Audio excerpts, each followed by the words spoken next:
আপনি যদি চা প্রেমী হয়ে থাকেন তাহলে চলে যেতে পারেন সংসদ ভবনের সামনে ঠিক সন্ধেবেলা মালাই চা আর পোড়া পাউরুটি খেতে।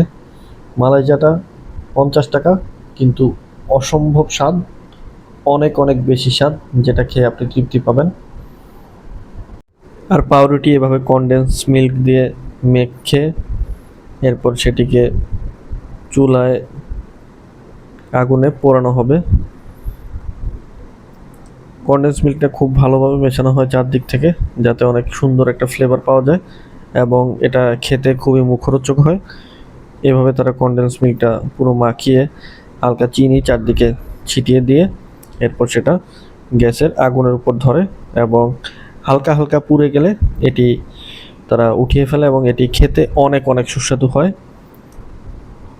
সংসদ ভবনের সামনে আপনি এরকম অনেকগুলো দোকান দেখতে পাবেন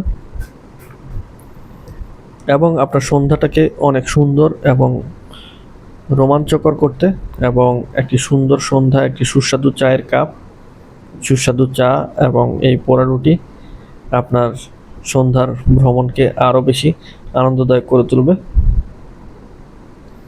ওভারঅল খেয়ে যেমন হলো খুবই সুস্বাদু এবং চা প্রতি কাপ 50 টাকা, মালাই চা, আর রুটি 20 টাকা, রুটি রুটি প্রতি পিস 20 টাকা। আপনার সন্ধ্যায় আড্ডাতে এটি খুবই রুচিশীল এবং খুবই সুস্বাদু একটা আহার হতে পারে এবং আপনি সন্ধ্যাকে সুন্দরভাবে উপভোগ করতে পারবেন।